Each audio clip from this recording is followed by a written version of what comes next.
memory and the importance of this day will be in the forefront of my mind and in my heart. Words alone cannot express our gratitude to the brave men and women who took on the task of protecting our country from foreign threats and aggression.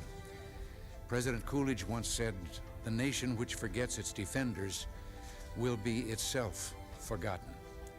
Nothing is more important to the soul of America than remembering and honoring those who gave of themselves so that we might enjoy the fruits of peace and liberty.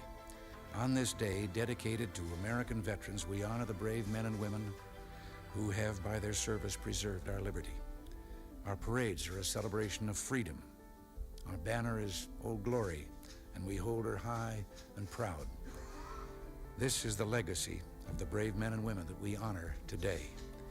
So let us go forth from here having learned the lessons of history, confident in the strength of our system and anxious to pursue every avenue toward peace.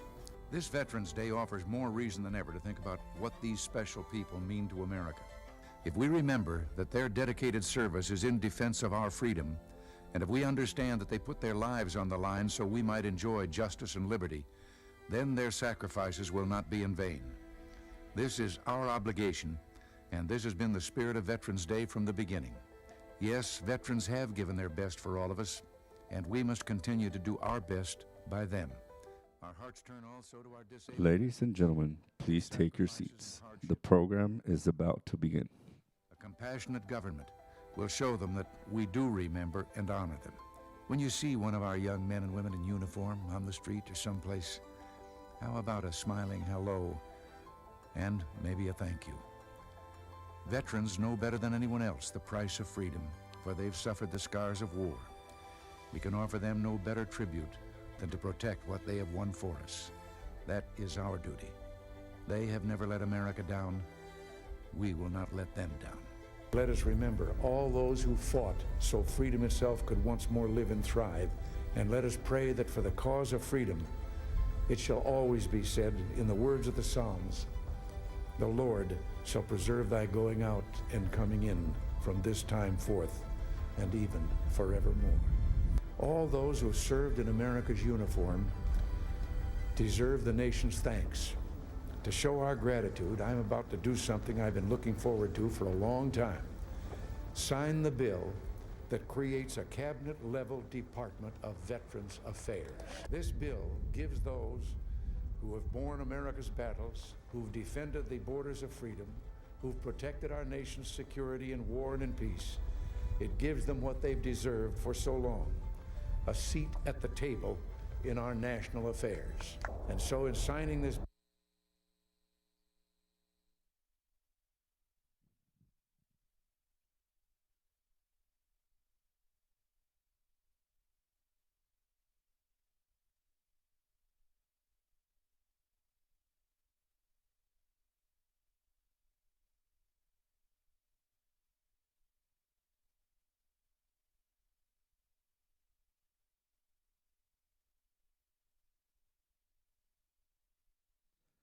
Ladies and gentlemen, please welcome Michael Medved.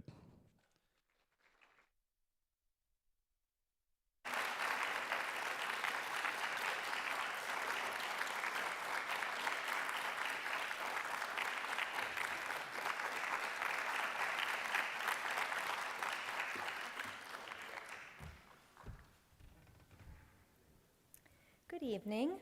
My name is Melissa Giller. I have the honor of being the Chief Marketing Officer here for the Reagan Foundation and Institute. Thank you for coming in this evening. We really appreciate it. In honor of the men and women who defend our freedom around the world, if I could ask you all to please stand and join me in the Pledge of Allegiance. I pledge allegiance to the flag of the United States of America and to the republic for which it stands, one nation, under God, indivisible, with liberty and justice for all. Thank you. Before we get started, there are just a few people in the audience I'd like to recognize. We're very honored tonight to have Michael's wife and brother, Diane and Harry Medved. Thank you for being with us today.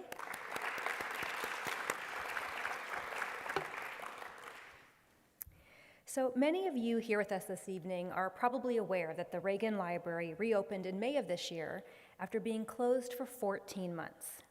I cannot begin to describe the feeling of seeing guests walking through our museum galleries again. I exaggerate not a bit when I say that it gave me chills. Well, something else gave me chills of late. It was back on July 14th, 2021, when after 16 months, we held our first in-person event here at the Reagan Library. And who might you ask that in-person event was with? Well, none other than Michael Medved. It was an amazing event, both because of the joy of being able to hold in-person events again, and because how incredible it is every time Michael is on our campus. When the event was over, we were walking out. Our executive director, John Hybush, casually leaned over to Michael and said, "Hey, we'd love to have you back." And being the gentleman that he is, Michael agreed. So here we are just 4 months later, and we're so fortunate to be here again with one of our favorite thought leaders. With Thanksgiving just around the corner, honestly, where did this year go? He will be discussing guilt versus gratitude. So I'm going to keep this introduction ridiculously short, as I'm really intrigued to hear what he's going to say.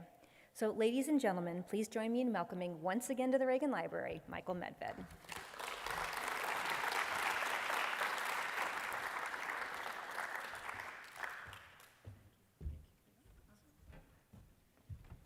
Well, thank you, and thank you for coming out and braving the fog, given that we live in Seattle, where we weren't expecting balmy sunshine, but it's wonderful to be here, and wonderful for my wife to be able to come with me. And my brother lives in the neighborhood, so that's less of a schlep for him, no airplanes needed. Guilt versus gratitude, and appropriate for Thanksgiving coming up, because just recently, both the Huffington Post and also Facebook had material about the origins of Thanksgiving. And I want to begin by talking about that, and then you tell me, guilt or gratitude? Part of what happened here with this information about the origins of Thanksgiving is there was a piece, as I mentioned, that appeared on Facebook and at the Huffington Post that described a different Thanksgiving than what you learned about probably in school years ago. Basically, it said in 1637, white colonizers turned on the Pequot tribe who had taught them to farm, take care of the land, and raise food. The white male colonizers slaughtered 700 Pequot men, women, children, and elders, and then celebrated. They gave thanks for the massacre they had just carried out. They continued celebrating like this when they massacred indigenous people, and Lincoln decreed the celebration should happen once a year after he himself had ordered the massacre of a group of indigenous people. That kind of sounds nice, right? Let's have a wonderful family massacre meal. Let's have a meal celebrating genocide. And then there was also this piece that just appeared in the Washington Post this week, and a special Thanksgiving piece under the headline, "This tribe helped the Pilgrims survive for their first Thanksgiving. They still regret it 400 years later." Have you been aware of the idea that Thanksgiving has been turned into a day of mourning, a day of grief, a day of loss? That there is there is an attempt, the same way that they replaced Columbus Day with Indigenous Peoples Day, to try to replace Thanksgiving with a national day of mourning. For 50 years, they've been doing this now at Plymouth Rock. They have a group of members of the Wampanoag tribe who come out there and basically suggest that it would be a good thing if more people celebrated the National Day of Mourning. In other words, if they responded to this headline in the Washington Post by saying, yes, they still regret it after 400 years later, wouldn't it have been wonderful if they hadn't landed, or they hadn't been welcomed, or they had been massacred by the Indians, and then we would never have the United States of America to deal with at all, and we wouldn't have all the negative things that are associated with our country. Now, if this sounds a little bit familiar right now, it's because it's been in the news. And one of the things, and I've said this on the air many times, and I think it's profoundly true and important to recognize. Right now, there's a lot of publicity about what is called critical race theory. And I don't think we should even use that term, because first of all, nobody knows what it is. And it sets it up for people on the left side of the political spectrum to say, well, critical race theory is an esoteric academic construct. It is only taught in advanced graduate programs and in law schools. No one's teaching it in elementary schools. Well, first of all, it's not true. But secondly, the real problem is not specifically critical race theory. The real problem is America bashing, is basically giving the message that this country doesn't even deserve to exist, let alone continue, because it's guilty and it's horrible and it's abusive and it's terrible. There was a piece earlier this year by Gerard Baker, whose work I like a lot, who's a columnist for the Wall Street Journal. And under the headline, Defend America's History and Retake Its Institutions, he writes, "That was quick. At the end of the 20th century, the U.S. had won World War II and the Cold War, liberated half the planet from history's most dehumanizing ideologies, advanced a free market capitalism that had led humankind out of poverty, more poverty than any economic system ever devised, and given the world the richest bounty of intellectual, cultural, and scientific capital since the Enlightenment. Americans could and did look at themselves and the nation they had built with immense pride."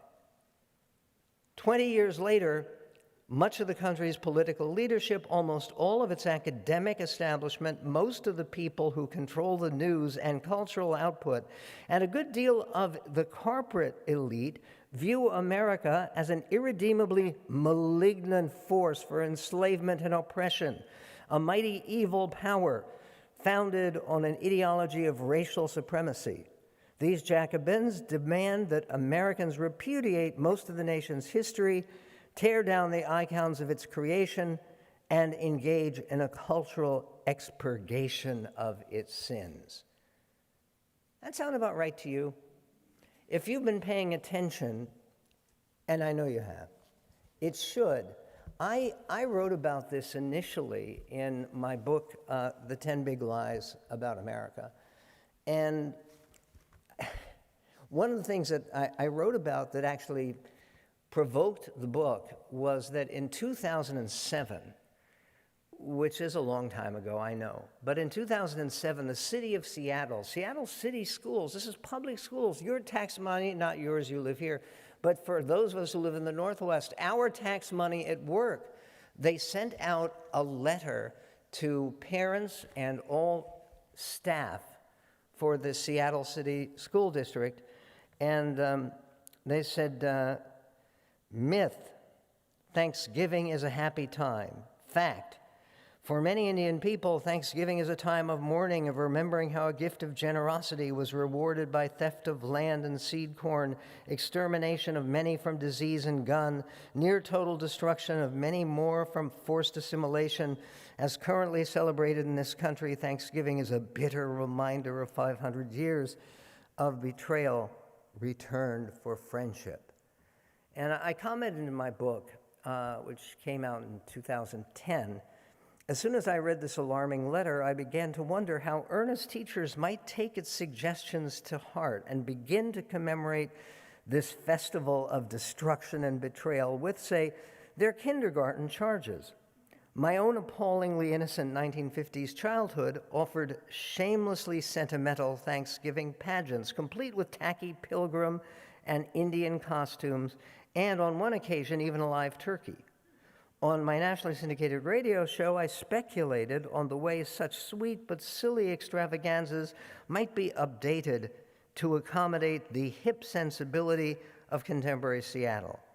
Perhaps the nervous kiddies could now parade onto the stage, appropriately costumed as little pilgrims and pilgrimettes, And then, after enumerating the countless crimes of their forebears, they could lash themselves or each other with miniature leather whips and wail together in regretful agony.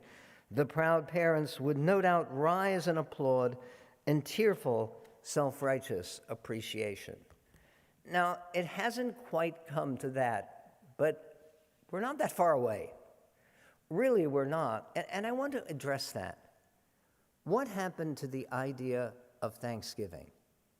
The idea of Thanksgiving is we're lucky. Better, the idea is we have been blessed. The idea is we're among the most fortunate human beings in the history of the universe. We are.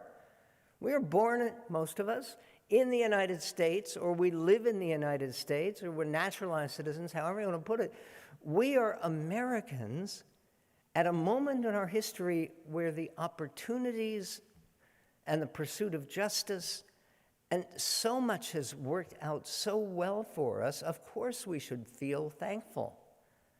But why this drive, which seems to be relentless and reckless both? Why this drive to try to get Americans to feel guilty and regretful and apologetic for who we are?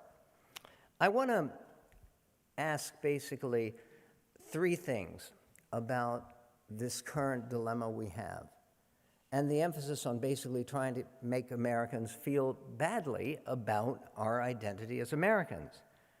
First of all, is all the negativity that they have, including the negativity about the Pilgrims, is it true? It's kind of relevant. Nobody seems to bother to look much into that. Secondly, is it helpful? Is it helpful to the country? And third, is it healthy and positive for individual human beings and individual Americans?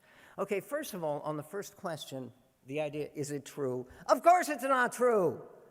Of course it's ridiculous. And by the way, I was very pleased. Enough people had written in when they were upset by those postings about the origins of the Thanksgiving holiday, where they said it began with the Pequot massacre in 1637, when they stole seed corn and they massacred people, and then Lincoln massacred people on top. None of this is true. And in fact, Snopes, which is not a right-wing operation, Snopes does a pretty good job doing fact-checking. They gave this their worst rating, which is false. If they had a 4 Pinocchios rating or a Pants on Fire rating, they would have gotten that. But it's a complete lie. By the way, the story of Lincoln is horrible. Does anybody here know about this?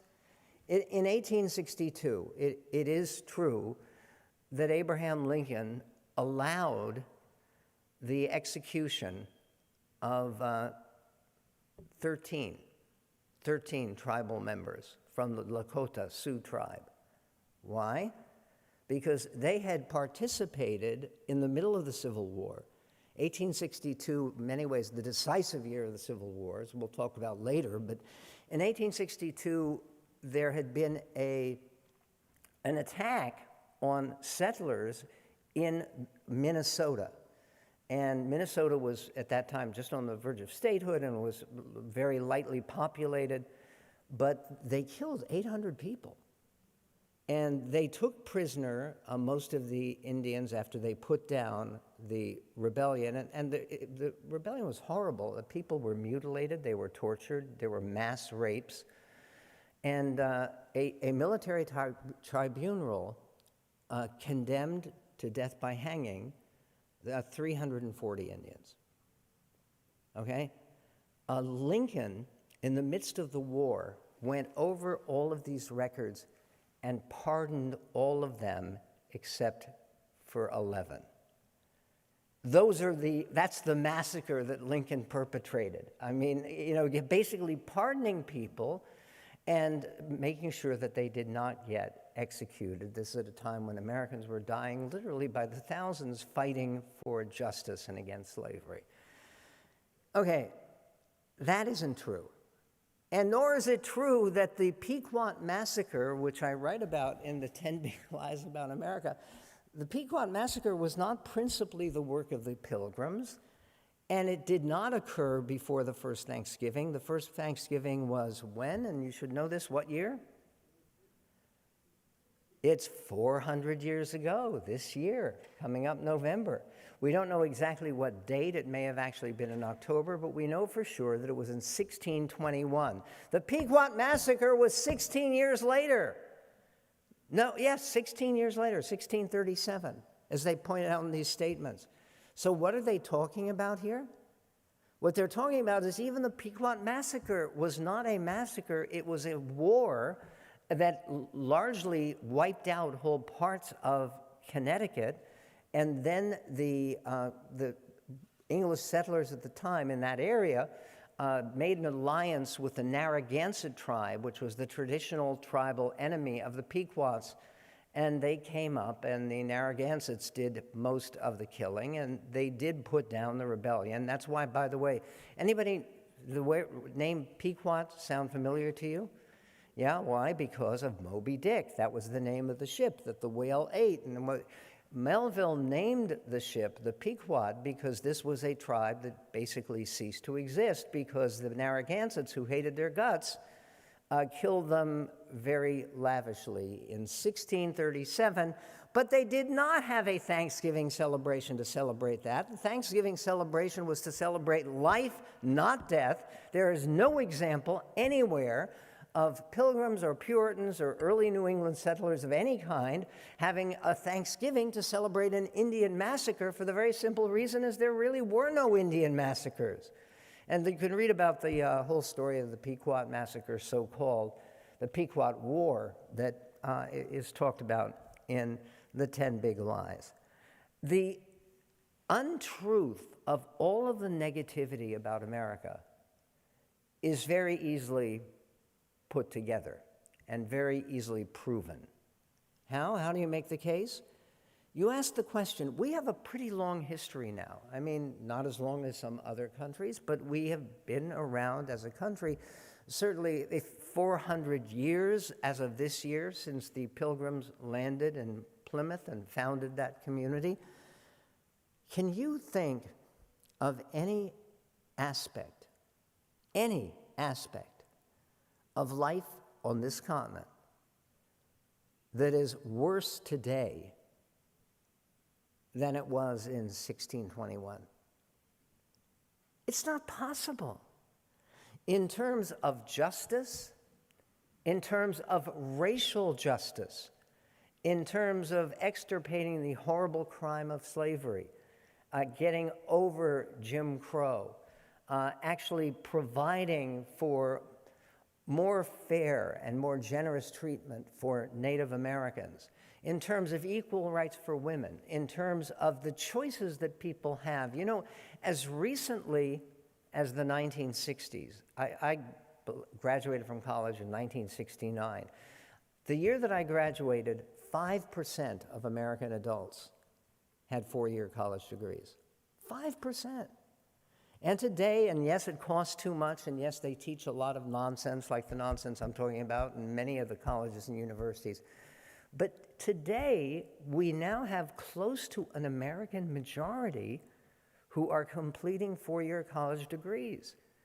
And that doesn't even count all of the people who go and do a 2-year degree or it's a phenomenal difference. By every standard, you know that people talk about the 1970s and how wonderful things were in the 1970s. It was before the war on the middle class. Do you know that the median size of an American home today is almost double what it was in 1970? I remember the first home my parents bought when we moved to California. I was born in Philadelphia. And that home, which cost $14,000 for them to purchase, was tiny. It was less than 1,500 square feet, and with 4 extremely rambunctious and very destructive boys, including the youngest one who's here. You know, that was a pretty wild time. It was a great time. But for goodness sake, look around. Look at what this country offers. And the idea that we are supposed to believe that we have been cruel and we've gotten worse and things are worse, it is impossible to think, and by the way, we'll have a question period. If anyone wants to think about or challenge about something that is worse in America in terms of the fewer choices or fewer abilities, there's not any lengthy period, not say take the period of 20 years, where you can say over this 20-year period, things got worse in America. Doesn't exist. So no, it's not true, the negativity. The second thing is feeling guilt and feeling of, oh, Abraham Lincoln, he slaughtered Native Americans, and Thomas Jefferson, who is up there on Mount Rushmore, was a slave owner. And okay, with all of that going on, does that help America in any way? Is it useful? Is it constructive for the nation to put down its own past and to smear its own past and to knock down statues? To knock down statues, for God's sake, of Frederick Douglass, the former slave and great abolitionist. To knock down statues of Lincoln, who was one of the greatest lives ever lived. To do any of this, how does it help the country? Aside from the fact that it's not true, it's incredibly unhelpful because it leads people into a sense of helplessness, victimhood, and self-pity, which is never constructive. And the idea that this somehow is supposed to elevate Americans, and again, look, guilt is a useful quality. In the Jewish tradition in which I live my life, we certainly have room for guilt. We do. And not just about having eaten too much, but basically Yom Kippur, the holiest day of the Jewish year, is about guilt, but it's about guilt and repentance. Okay, you can't repent for other people. And yes, you may think it is absolutely terrible, and I do, and we all do, and we all should. It's absolutely terrible that there were slaveholders here in this country and that there were 3.5 million slaves, nearly, that Lincoln actually liberated.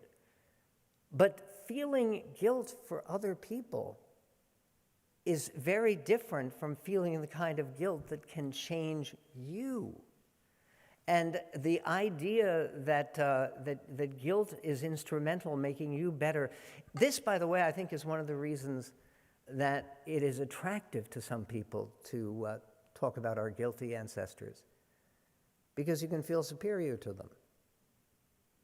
I basically, when I read about our founders, when I read about some of the great figures in the American past, Abraham Lincoln more than any other, I don't feel better than them. I feel puny. These are incredibly gigantic people, and that's healthy because it's true and because it also inspires you to do better. But the idea that, gosh, look at me, I was born in the 20th century or the 21st century. There are people who are born now in the 21st century, and because I am enlightened and these people are so primitive and they don't know what they're doing, it's incredibly not useful for a country to trash its own past. And what's fascinating to me, and Gerard Baker in that column that I was reading to you, makes exactly that same point. There are a lot of countries that have problematic histories. Where my grandparents came from is one of them. Actually, both sets of grandparents. One set of grandparents who came from Germany and got out just in time, and one set of grandparents who came from Russia. Anyone here know anything about Russian history, read any Russian history? What's fascinating to me is they have this one period of time, it's about 30 years, which is called the Time of Troubles. Well, the Time of Troubles, it was a time of mass murder and death and torture and complete chaos, starvation, under Ivan III, Ivan the Terrible, Ivan Grozny. And again, this is the norm. We've never had that in America. We have been profoundly blessed. We had a devastating civil war, but it was for a purpose, and the most noble purpose ever imagined, which is liberation from slavery and liberty. And then the final question, because it clearly isn't useful for the country to be racked by guilt. Is it useful for the individual? If you have been guilty of some horrible crime, I think guilt is obviously appropriate. One of the things that I'm waiting to hear the result of, and I'm not very hopeful of it because of Gavin Newsom, is the final verdict on the parole, God help us all, of Sirhan Sirhan. I mean, he killed the father of 11 people. He killed a patriotic American. And, okay, right. Sirhan Sirhan should continue feeling guilty, especially since he's never asked or expressed repentance. He's never expressed regret for having killed Robert Kennedy on June 4th in 1968. I was there. And I was.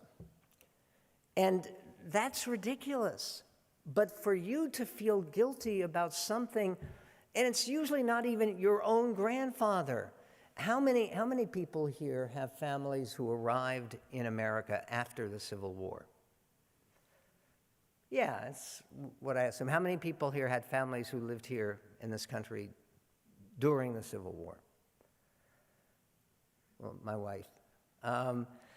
But yes, and a number of other people. But the idea, you talk about cheap grace, wanting to make yourself feel better by trying to apologize and to put down your forebears.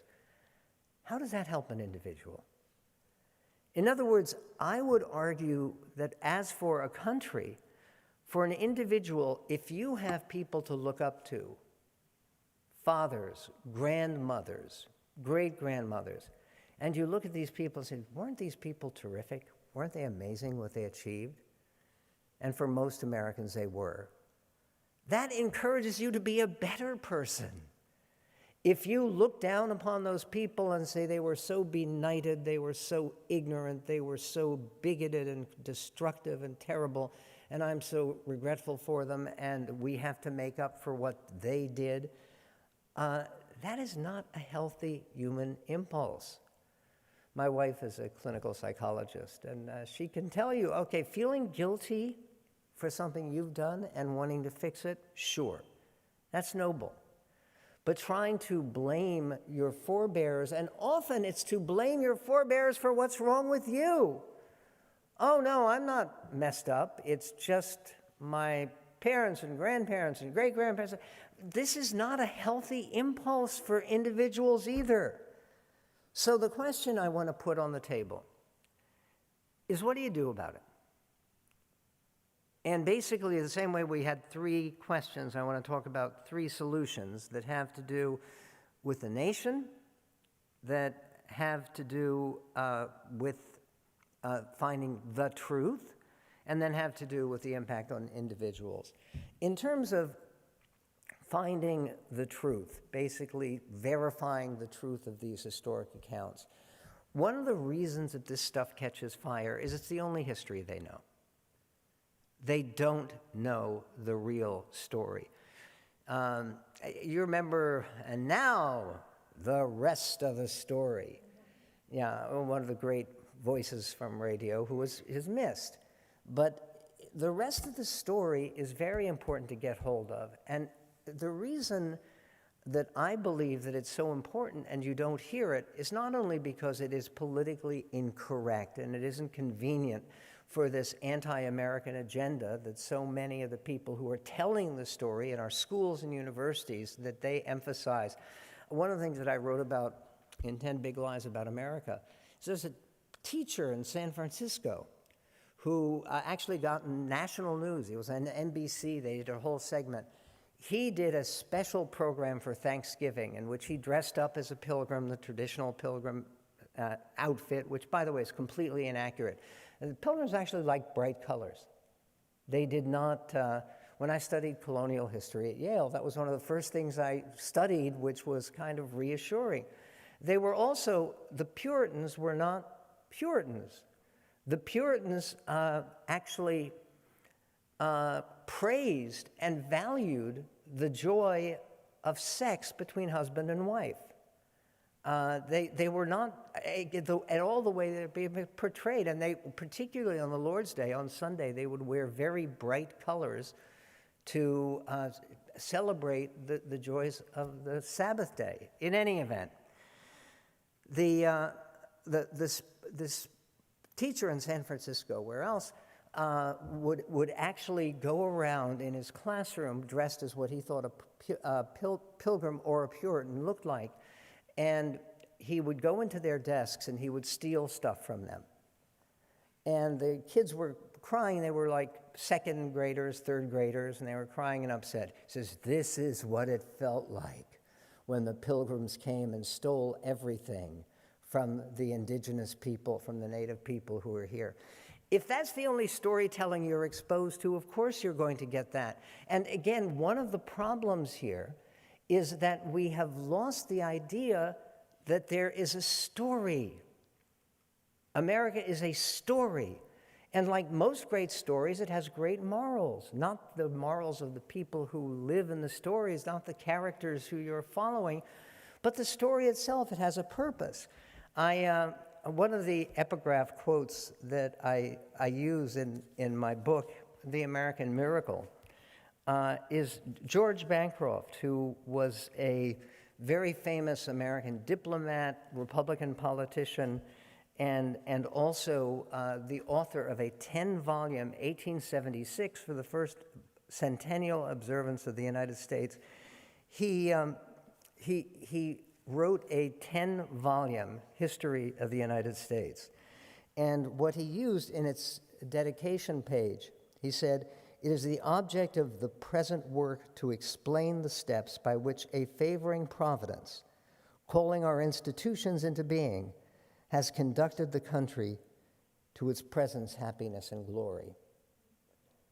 1876.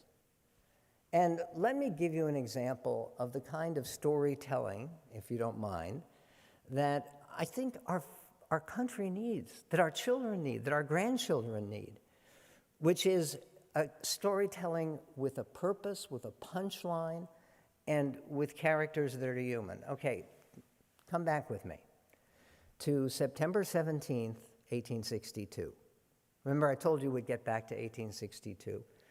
And September 17th of 1862 is a desperate time for the United States of America, because that was the day, and that day was probably the high point of the Confederacy.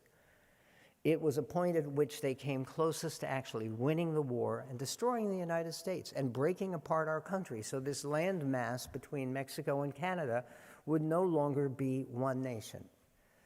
And what had happened is Robert E. Lee had won the Battle of Chancellorsville, and he had won the Battle of Second Bull Run, and the Union Army was in disarray, and he launched his Confederate Army through the slave state of Maryland, which was still with the Union, but it was a slave state, trying to arouse the local populace to support slavery and to support secession and to support the Confederacy, and then to strike, and his plan was to capture Harrisburg, which was the capital of Pennsylvania, which wasn't too far of a march away, and to surround Philadelphia, and basically force Lincoln to resign was the idea, and for the Union to come to terms with the Confederacy. And there was every reason to believe that he could succeed. He had succeeded with almost everything before. He was a very successful general. So Lincoln immediately appointed a new Union general, someone he hated, and later ran against for president, George Brinton McClellan, and prayed. And it was very necessary to get the Army of the Potomac, the Union Army, to move between, by marching all night and exhausting themselves, to move between Robert E. Lee and his divided army. Now, why had he divided the army? Basically to surround the Federals in case they met each other. But no one knew that because they didn't have spy satellites and they didn't have good reportage, and there was no telephones or ways to inform what was going on to Abraham Lincoln in the White House. So they dispatched a group of people, including the 45th Indiana Volunteers, who were marching all night, and after marching all night, they came to Frederick, Maryland, and they camped out in an open field. And it was an open field that the Confederates had just gone through. They had left a bunch of trash and a lot of garbage in the open field. They weren't polite and they weren't good citizens. After all, they were committing treason. They were fighting against the Union. And there are two soldiers, one of whom was a 46-year-old corporal, and his name was Barton K. Mitchell. He's one of the great unsung heroes of the entire Civil War in all of American history. He left his family behind, volunteered at age 46 because he believed in the cause. And he is lying down on the open field, and they are trying to find some matches so they can make a little wood fire and make some coffee, because they've been marching all night and they're exhausted. And he stretches out in this field and leans back, and all of a sudden he hits something. It's a bag. And he hits something with his hand, and he opens it up. Just what he wanted. There are 3 cigars in there, and they look like good cigars. And they're wrapped in a bunch of paper, which has some scribbling on it. And so he goes ahead and starts unwrapping the cigars. And his buddy, whose name was John McKnight Bloss, who was a staff sergeant, higher ranking, says, hold on, I'm going to go out and find some matches. We got to find those matches because now we can enjoy the cigars. And so he starts looking for the cigars, and all of a sudden he kicks the papers that Barton K. Mitchell had thrown aside, that had wrapped, the cigars had been wrapped in. And he said, oh, look, this looks like, it's interesting. He says, yeah, it says Army of Northern Virginia, desk of Major General Robert E. Lee. What could it be? So they read it. It's written out in handwriting, and it is a complete General Order 191, which later became the most famous lost dispatch in history, which described exactly where the Confederates were going and exactly the route of all of their armies and exactly the disposition of forces. And they say, well, wait a minute, you're reading all this. What about the cigars? He says, wait a minute, I think that General McClellan might be interested in this. So they bring it to the lieutenant, and the lieutenant brings it to a major, and they bring it all up down the line, and they finally get to McClellan's staff, and this is the real deal. And how could they have lost it? Someone had wrapped these general orders he was supposed to deliver, we still don't know who it was, around the cigars. And then they bring it to General McClellan. He says, this is Lee. He's a very wily, this is a fake. This is not the real orders. We can throw this away. It's useless. He's trying to deceive us, to lure us into a trap, and I'm too smart for that. And he brings it to General Samuel Pittman, who was a senior member of his staff. And he says, General Lee, let me see that. General McClellan, pardon me, let me see that, the work of General Lee. And he looks at it, and it's signed Major General Frederick Chilton. And he says, I know that man. He says, well, how do you know him? He says, we served in the Army together before the war. He's now with the Confederates. He's Lee's chief of staff. And he says, let me see that. And he says, that's his signature. Now, again, of all the people in the Army of the Potomac, these orders fall into the hands of the one guy who can authenticate them.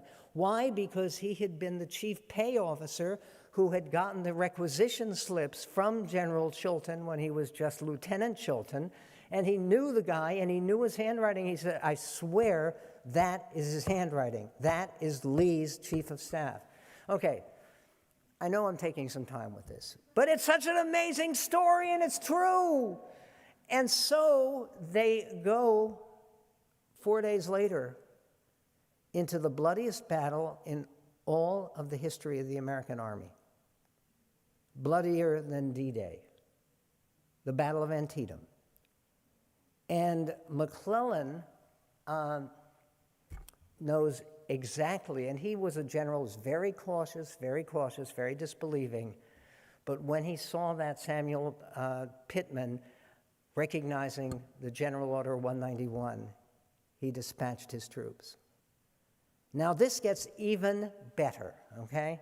Aside from the fact that it's a big federal victory, they turn back Lee's invasion. He doesn't capture Philadelphia, he doesn't capture Harrisburg. He goes limping back to Northern Virginia, and the war goes on.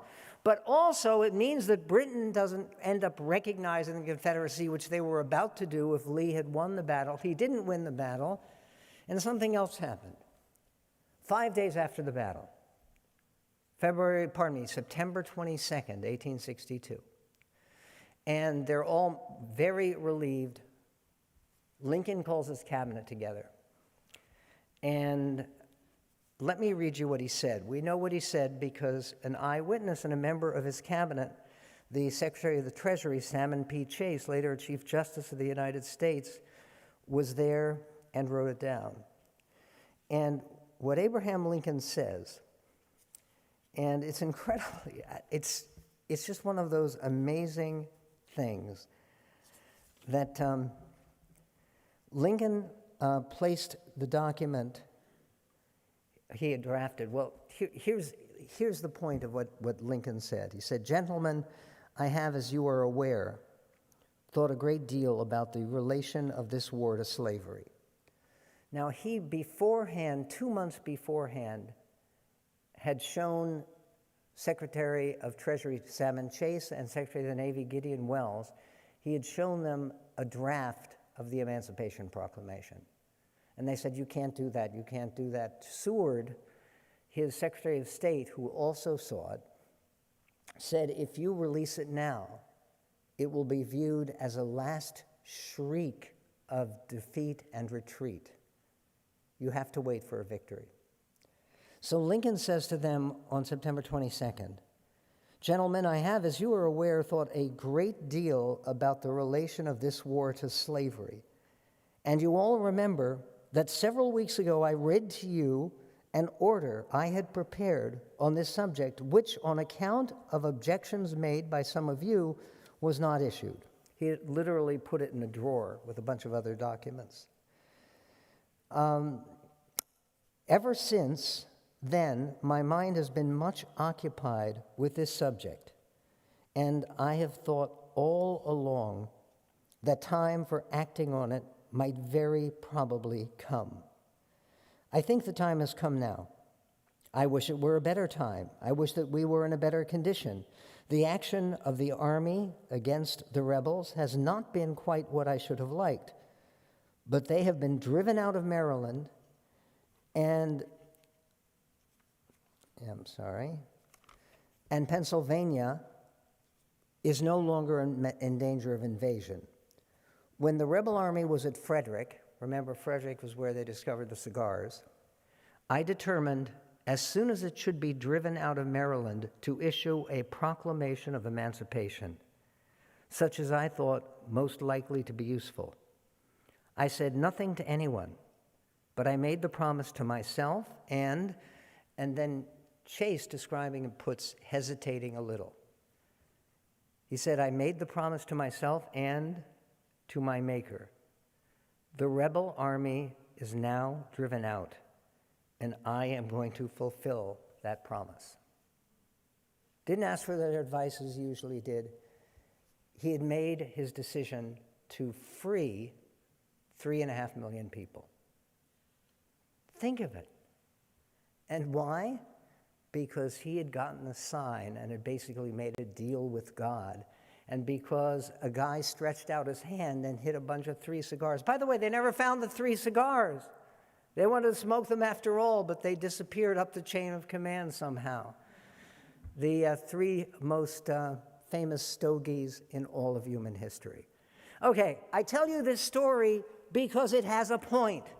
And the point has to do that enlightened leadership waits for the right time and also does what Bismarck said, which is a profound lesson that every leader of quality should follow, which is, it is the job of the statesman, said the Iron Chancellor of Germany, it is the job of the statesman to listen for God's footsteps in history and then to grab his coattails and hang on.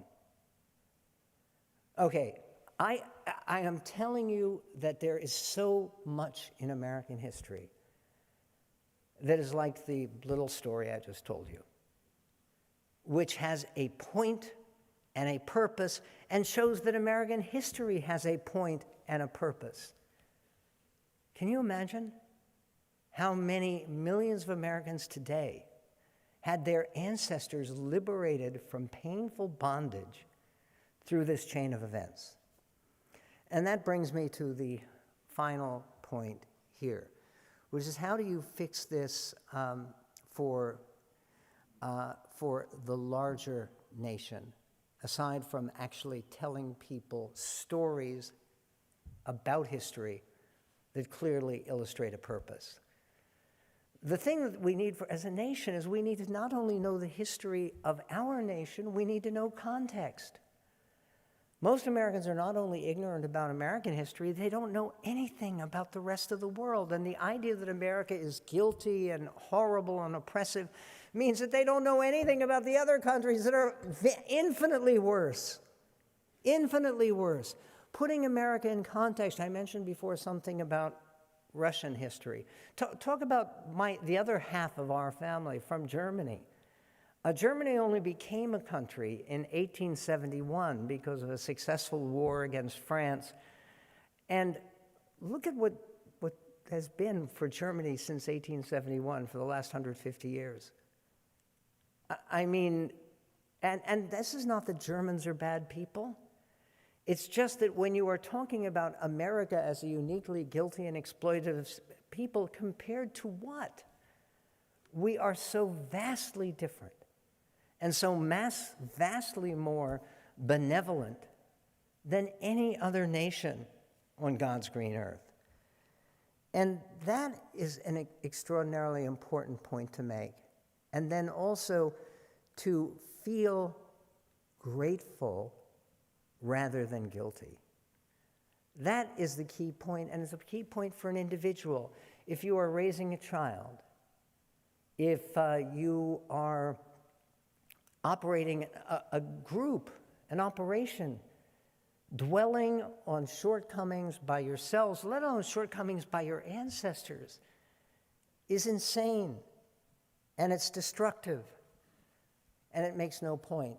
And one other thing about it is it's also not really applicable to the way that most Americans feel.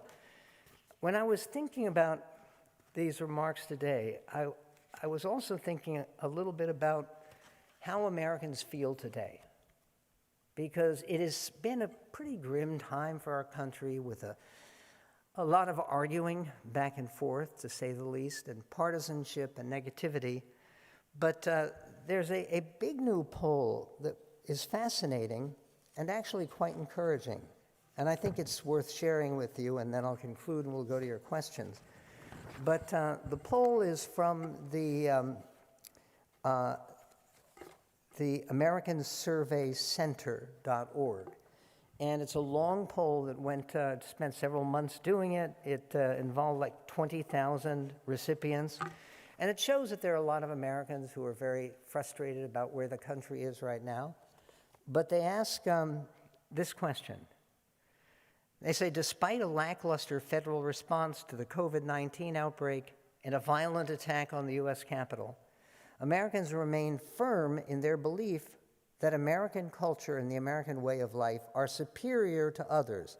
More than half, 53% of Americans say that the world would be much better off if more countries adopted American values and the American way of life.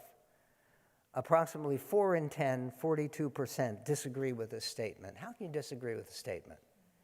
But even so, the majority of Americans today, with all the negative propaganda, think the world would be better off with American values. And then there's this. There's even greater agreement among the public that the U.S. has always been a force for good. Nearly 3/4, 73% of Americans agree, while about 1 in 4 reject the idea that the U.S. has been consistently virtuous in its actions abroad. And then this, which is unbelievable when you think about what you hear in media so often. Nearly half, 45% of the public, believe that God has granted the country a special role in human history. Roughly half, 49% of Americans disagree. Doesn't that surprise you a little bit? And then there is another Fox News poll, more recent. It says, is the U.S. the best country in the world to live in? 26% say no. Okay, where are you going to go, Belgium? I mean, okay, the U.S. is not the best country in the world to live in. 69% say yes. And this was this year. Okay, that, it seems to me, is profoundly encouraging. But I want to conclude with the most encouraging contribution of all, which is from the man we're honoring by being here. President Reagan on January 12th, and I played some of this on my show yesterday. On January 12th of 1989, with the Cold War in the midst of winding down, he gave his farewell address. And he begins by saying, President Reagan, that this is the 34th and the last time that he will be speaking to America from the Oval Office. And he says this, an informed patriotism is what we want, I'll say.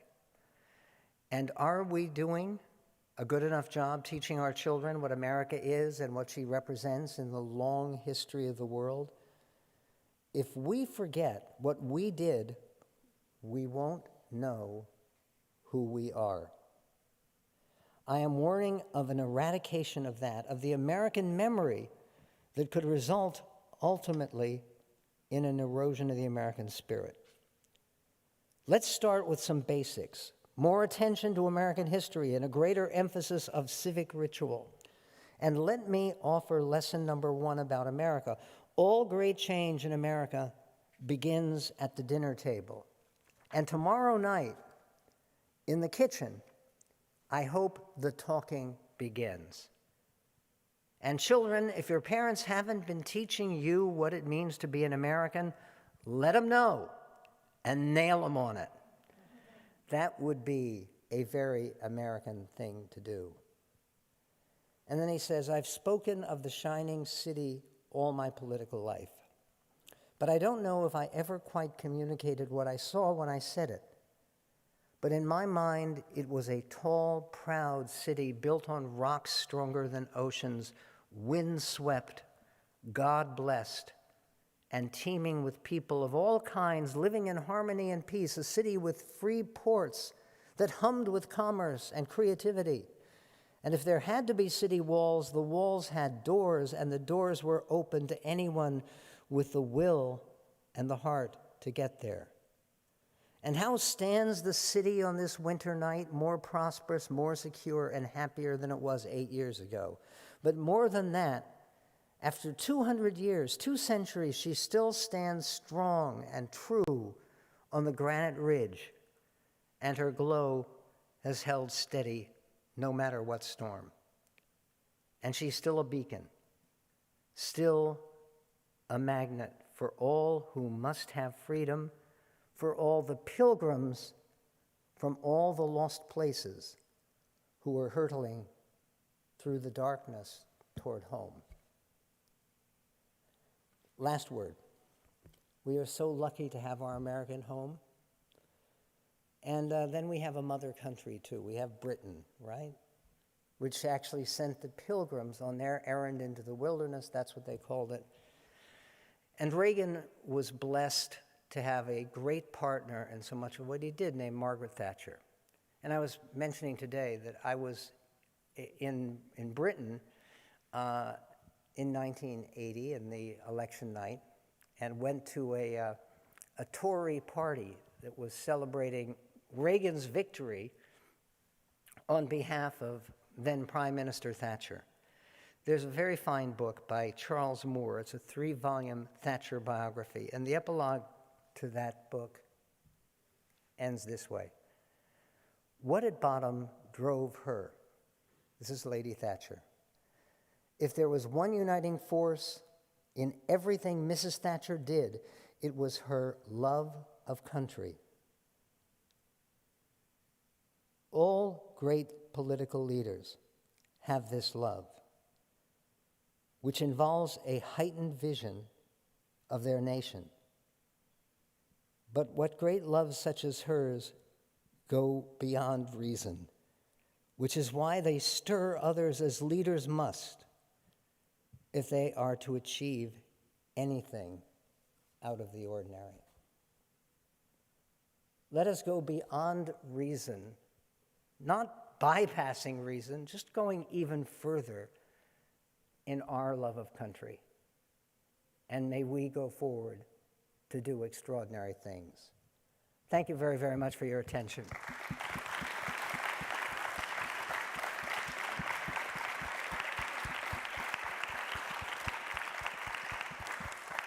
That was fabulous. I hope this is on. Try that again. I'm gone. Thank you so much for that. That was incredible. I know you're a radio host, not a history teacher, but I wish you were my history teacher. I actually would have paid attention. We're going to take questions. We have time for just a handful. We have someone on both sides. If you could raise your hand and wait for a microphone to get to you, because we are live streaming this, and the person at home will only hear your question if you have a microphone. So does anyone have a question? Come on. Here we go. What's the best thing to say to teenagers who want to sit down during the Pledge of Allegiance? Ask them why. And what would the teenagers say, do you think? But this is exactly what President Reagan was talking about. All important conversations in America take place at the kitchen table. They take place at home. And conversations between parents and children can be enormously important. I still remember literally scores of conversations that were important to me about ideas, about history, with my dad, and some with my mom, and a bunch with an uncle who was very, very useful to me. So I would be prepared to have a real conversation and say, and this is something that I didn't get into here, but one of the real questions for them would be, do you know the history of our family? Do you know what this country has meant to our family? Because we probably have very few people here who are descended from noblemen in Europe or from aristocrats. We are the huddled masses yearning to be breathe free, whose ancestors came here, and we're incredibly blessed. And the reason you stand up for the Pledge of Allegiance is to honor that nation, that collection of ideas and meaning and commitment that has given you everything. Because chances are that teenager you're talking about may not realize it, but he should or she should. Teenagers today in America live pretty good lives. It is unbelievable. Again, if you look at the scope of history and compare it to anything else, that's the reason to study history. And again, history of the world, not just America. Go right there. Hi, Michael. Good seeing you again. My wife and I were with you in Israel 2 years ago. Oh, thank you. It was an amazing trip. I read the 10 Big Lies, and in fact, I think I spoke to you about it 2 years ago, about chapter 10, which is the America's in the midst of an irreversible moral decline. And you were very optimistic in your book and from 2008. Are you still that optimistic? Long term, yes. Certainly after the election last week, a little bit more so. And yes, it does make a difference. It shows that democracy can still work. You know what the best part of the election was? Nobody complained about the result. There were some close elections. And, you know, it actually fine. Democracy can still work. I would say that we have been through a difficult period, and where political leaders on both sides, on all sides, all around us, have not been up to the standards of some of the great people on these walls, more to the standards of some of the less great people like James Buchanan. And I do believe that long term, because I think the evidence shows, and that's what the American Miracle is about, the evidence shows what George Bancroft said, what Lincoln said repeatedly, is that America has a purpose. And what is unique is not American privilege, but American purpose. And that has helped us get through much worse times than these, though these do have their trying times. That's not meant to be a dodge, but the answer would be, have there been things that have shaken some of my optimism? There have. But all told, I think we're going to be fine and be very proud of the coming generation. There was a question right here. Oh, I'm fortunate enough, my wife as well, to hail from the Seattle area, and have known Michael and Diane for quite a number of years. And before I ask my question, I just want to say that and we listen to you a lot on the air, but our favorite programs are the ones you deliver on the various holidays, when you give your history talks, much like you did today. And over the years, I've learned more about history, American and world history, listening to those programs than I ever learned in school. But having said that, and thank you for those.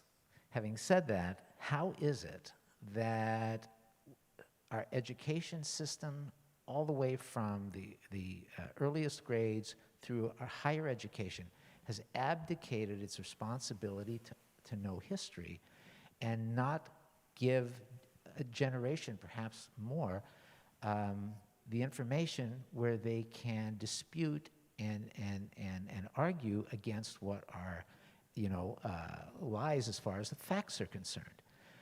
How do you reverse that when everybody seems to be complicit in that, from the media to higher education and so forth? There's a two-word answer, and I believe that you could, and I follow this issue very closely. The two-word answer is school choice. Because if parents are given the choice, there are very few parents who would want the crap, you'll pardon me, that you get in a lot of public schools today, about which diminishes, demeans, insults the memory of our ancestors and our forebears, and makes us lesser people. And it does, because to be going into Thanksgiving and to be talking about, all the terrible things the Pilgrims did. Pilgrims were, for the most part, saintly people. They were really, really interesting. And they also were compulsive writers. They wrote everything down, so we know what they did. You don't have to make it up. And the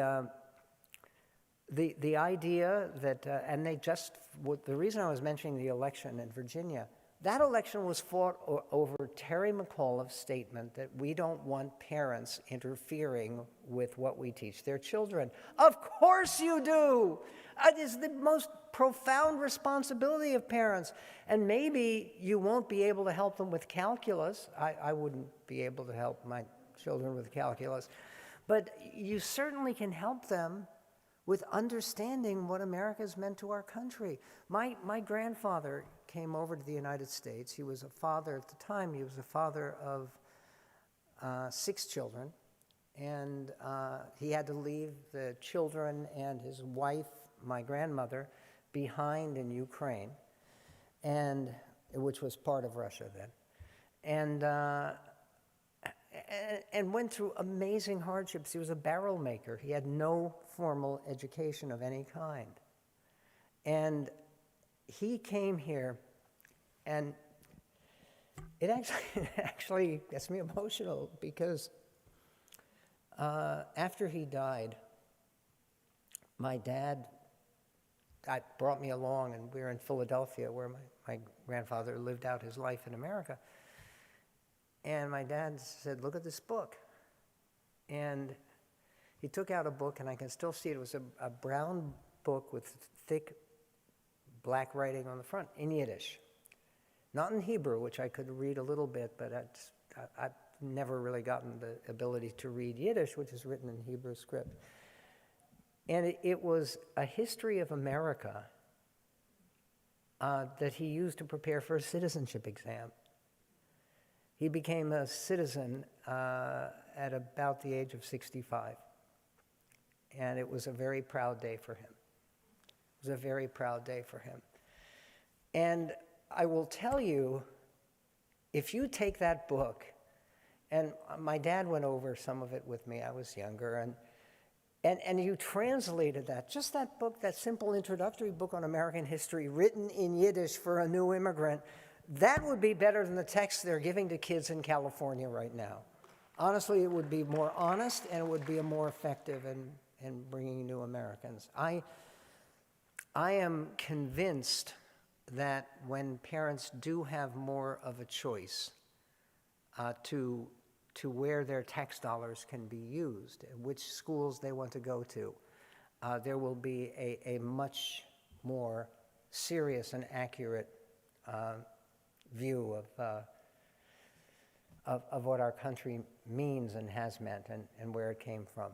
And by the way, Bob, thank you for taking care of my teeth for so many years. Bob's my dentist. Still is, even though he moved away down to the sunshine in Southern California.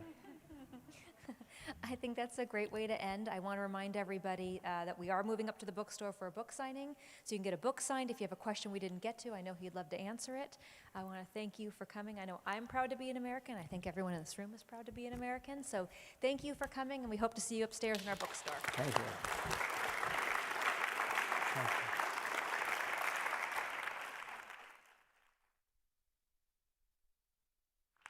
Ladies and gentlemen, please remain seated as our guest leaves the building and gets ready for our book signing.